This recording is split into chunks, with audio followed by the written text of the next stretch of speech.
project really sat on its shelf for a number of years till funding came available. And in 2021, City Council approved a budget to move ahead with the project. And then working with the Colville tribes and Wenatchi tribes, we developed a plan for the project, which you can kind of see behind it. So it's a plaza shaped in a basket form. And within that basket, we've got Chief John Harmelt on the horseback, kind of representing the old tribe, the history of the tribe that's here. We'll have another sculpture coming that's going to represent the future of the tribe. That's going to be a bronze sculpture that's made by Kevin Patel. And then around in the raised planter beds are going to be interpretive signs. And Swede Albert, a Wenatchi tribal artist, is working on those, and those will be installed next week. And we wanted a sculpture for the center of the Chief John Harmelt sculpture that was more rustic feel. So found art, or found metal items. And Smoker Marchand was one of the artists. He was a Wenatchi tribal. Remember, we reached out to him. He was really excited about the project, but unfortunately he passed away.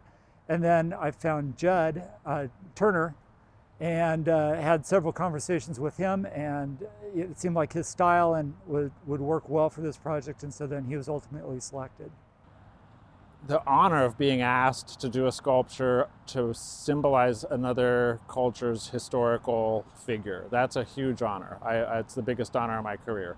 And to get to learn more about Chief Harmelt and the tribe in the area and what a peaceful leader he was, all of those things really encouraged me to want to do this project. And I love doing public art. Public art is accessible to everyone, and so that's a real strong value for me as a public artist. Before I started the design process, we made a trip up here to meet the people involved, see the park. I went to the museums and met with one of the museum curators to get photos. There's not a lot of photos of him to work from reference as a reference.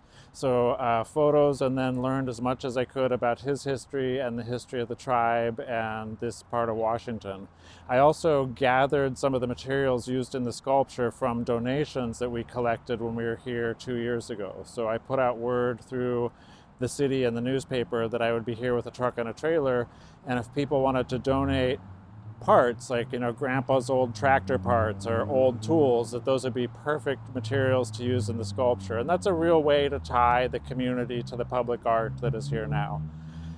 The coolest donation we got was that a family came and said that their family had bought the land where the chief lived until he died in 1937, and that they had the horseshoes from the chief's horse. So the horse's name was Quilmiakin, and his actual horseshoes are framing both eyes on the horse. So those are the most meaningful object in the entire sculpture that literally ties past to present. It is about 9 feet tall at the feather and about 8 feet long, maybe 9 feet, and about 3 feet wide. It's just slightly larger than life.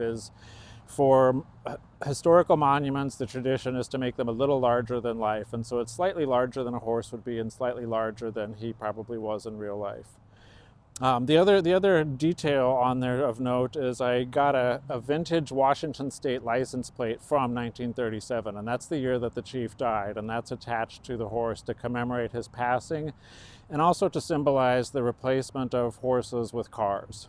The Tribal Council had input throughout the process, and at the beginning their specific request was to include animals from their legends. And so there's a coyote and a bear and a sparrowhawk, a salmon, and an owl. And those 5 animals are distributed around the horse's body, and they're smaller found object representations of those animals. So those are the kind of details that reward curiosity and closer inspection of art made this way.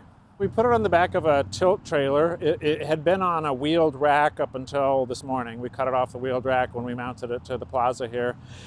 So just using a winch to pull it onto a trailer and then chaining it down very securely, and then driving from Eugene up I-5 and then over to Wenatchi. So it was a very fun thing to drive down the highway with that on the back of a trailer. We got all kinds of thumbs up and waves and people taking pictures with it and slowing down.